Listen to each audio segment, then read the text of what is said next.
All right. Hey, good morning. Happy Monday morning. We have a week of no rain ahead. That is always a good thing in my book. Just wanted to do my regular Monday morning kind of market update, kind of, what's something you need to know in the real estate market or what's going to impact the real estate market, kind of cutting through all the BS and the media cycles and kind of focusing on really the key things that really matter to us here in the Pacific Northwest, specifically Portland, Southwest Washington. Today, we're going to be focused strictly on the Oregon side of the river. Sorry, my Southwest Washington beeps, but maybe we'll get you next time. So, one key thing you need to know, this is a news story that just came out the other day. This has the potential to be kind of a big deal. Maybe. We'll see. But for frame of reference, if you watch these videos long enough, kind of paid attention to kind of my diatribes on here, I shared a while ago about the ongoing housing constraint that we've got in Oregon. Right, it's a nationwide thing. It's probably a worldwide problem. It's definitely nationwide. There's just a housing shortage. We know this. Oregon specifically has a very pronounced housing shortage that a few years ago, 3 years ago, I believe, the governor of Oregon decided enough is enough. Let's put together kind of a task force. Let's create some goals, plans. What do we need to do to fix the problem? Perfect. And they created a problem, or they created a process and a goal. A goal being basically, hey, to address and alleviate and fix the long-term systemic shortage of housing across the state, we need to build an additional 30,000 homes per year. And I forget what the time frame was. It was going to be like something stupid. It was going to be like a 30-year project or something to kind of catch up and get to where we needed to be. It was a good first step, and I applaud anything that's at least kind of the fail falling forward. Right, it may not work, but we're trying something. So they put together that plan, they put together the goal, and they create a kind of process of, okay, we're going to streamline paperwork and processes and requirements, and then it sounded kind of good on paper, but again, if you watch these, I think I did last year or 6 months ago. It was not that long ago. I did an update on that. It's like, how are we doing? Where are we at on this goal? This can be a little bit of an eye chart, but 22, 23, I'm sorry, 23, 24, and 25. So first 3 years kind of coming in, how are we doing against our goal, right? So the target is, I'm sorry, it's 36,000, not 30, 36,000 homes per year. This is kind of in addition to, cover, or the housing production, what we need. We need 36,000, which is a pretty significant step up from what our run rate has been. They look at the kind of the far right side, the percentage of the goal. How are we doing each year? So year one out of the gate, we hit, let's just say 50% of the goal. Okay, not bad. We're just getting started. Okay, it's good. The next year, 40%. That feels less. And then year three, 31%. So we're falling even short. So as more time goes on, this goal is not going to happen, is what we're realizing, right? So what was, I think, like a 30-year plan to fix the housing shortage within the state is now looking like it's probably pretty much mission impossible. This is not going to work. The goals and everything are great. And again, if you've watched these videos, I think when I did that update, even when I first announced or shared with you that I didn't announce it, but when this thing first came out, and also during the first update, we talked about if this is going to happen, I don't see how rules and regs change it. I think we need to see a systemic change to Metro with regards to the urban growth boundary, and I don't see a way around it. So look for something to happen. It happened. So when they signed a Oregon House bill, and I don't have the number in front of me for whatever. Anyway, Oregon House bill just like 4036 or something just dropped. Basically, what they are trying to do now is they're trying to address exactly this, right?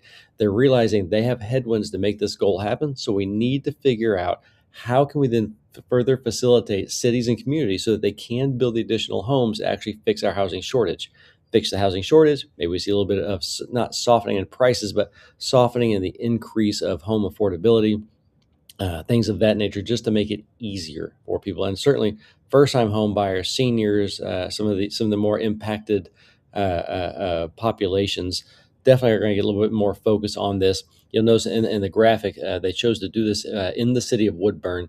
Apparently, and I don't know the backstory here, but apparently there was a special carve out or special additional rules strictly for the city of Woodburn.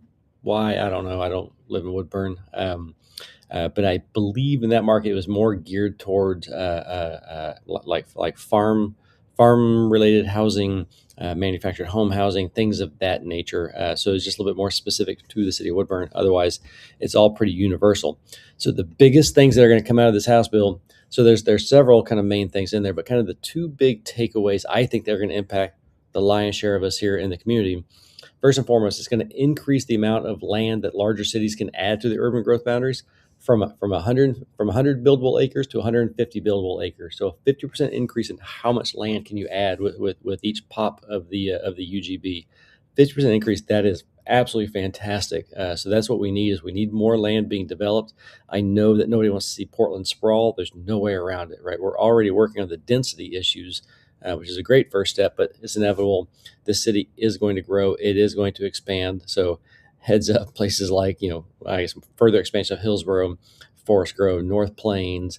I think the East has proven to be a little bit thornier and trickier, but I bet you it's coming. I think we're going to expand probably every which way.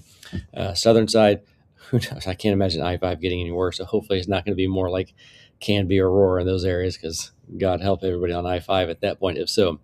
And then secondly, the second thing it's going to do is basically it's lowering the bar for the eligibility to allow cities to use more data regarding cost burden or rent burden households rather than something being severely cost or rent burden. So basically, the short version is let's just lower that threshold, right? You don't have to clear the world record hurdle here to prove eligibility to do this expansion and to participate in building more homes. Let's make it a little bit easier. So you can add more land and it's easier to do it. Let's go. Two fantastic inclusions into this House bill that is being signed, it is being put in place. I think these measures sunset, I think they said in 2033. So I think you're going to look to see these will be in place until then, and probably 2032, they start looking at has this helped? Has it made a difference? Has it been beneficial? Has it gone the way we thought it was going to go? In which case, I bet you look for that thing to be codified long term. If not, scrap it and we're on to the next plan. But we now, I think, have a very effective 1-2 punch in place, which is we've got this lofty goal. We've got a mandate from the governor and the government as a whole. We've got some softening within some of the restriction and requirements on the process and procedural side, putting pressures on cities to ease their portions as well. City of Portland, if you're listening. And now you've got basically, hey, we can add more land and it's easier to do it. Let's build, let's go. That's going to be good for the state of Oregon long term. So that's your Monday update. I know, super exciting stuff, but I get excited by that because I think this could have a really exciting impact to the state and pretty much to everybody at all demographic level, whether you're a starter home, if you're looking to get into the market, definitely should help you. Those of you who have more established homes in more of the core areas, look to see your values pop even more because the sprawl is going to happen out. So now your real estate with shorter commutes is going to be a little bit more valuable. It's all good stuff. Everybody could win by this. Let's build some houses. Have a good week. Enjoy the weather. And like always, thank you for watching these. Those of you who shoot me texts every now and again, I do appreciate it. I try to respond to all of them. And as always, if there's something you want me to talk about on here or questions you've got, like, hey, what about this? What about that? Just shoot me a text or a DM on social media, whatever, and just let me know. I'm always happy to dig into stuff. So have a good week. Thanks for watching. See you next time.